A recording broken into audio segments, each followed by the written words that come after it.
तुमच्या कालच्या वक्तव्यावरून भारतीय जनता पार्टीचे नेत्यांकडून टीका होते किंवा भाजप आध्यात्मिक आघाडीचे तुषार भोसले यांनी टीका केली की वारकरी संप्रदायाचा पांडुरंगाचं तुम्ही अपमान केलेला आहे. लोकशाही आहे, प्रत्येकाला बोलायचा अधिकार आहे. तुमचं विधान बरोबर असं म्हणू नका.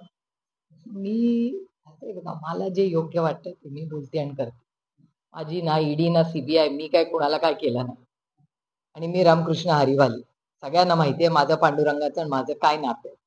आणि लोकांना माझ्यावर एका सशक्त लोकशाहीमध्ये माझ्यावर टीका करायचा अधिकार आहे.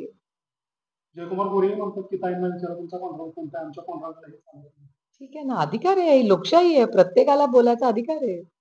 इंदापूर तालुक्यातून बोगस मतदाराची यादी जी आहे तिथे पुढे आलेली आहे. सरपंच जे आहेत त्यांनी या संदर्भातील डॉक्युमेंट काही पुढे आलेली त्याची काही दाखल केली आहे. त्याची इन्क्वायरी झालीच पाहिजे. आणि माझं म्हणणं आहे, माझ्यापासून सुरुवात करा. बारामती लोकसभा मतदार संघ याच्यापासूनच सुरुवात करा. कशाला आपण दुसऱ्याला नावं ठेवत बसायची, स्वतःपासून सुरुवात केली पाहिजे. माझं म्हणणं आहे, बारामती लोकसभा मतदार संघापासूनच सुरुवात करा या सगळ्या प्रक्रियेची.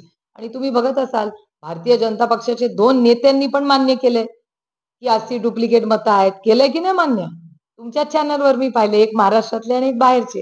याचा अर्थ काहीतरी गडबड आहेच ना, म्हणून तर म्हणताय. आणि आपला तर डेटाच पाहिलाय.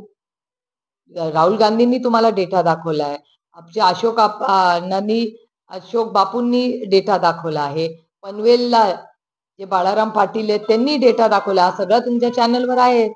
जे दूध का दूध और पाणी का पाणी. आणि आम्ही अजून प्रत्येकाला शोधायला लावतो. आणि मी निवडून आले म्हणून माझा नाही, माझ्यापासूनच सुरू करा. मी निवडून आले असले तरी चेकिंग करा, असा माझा आग्रह आहे. AKL Gavkari@gmail.com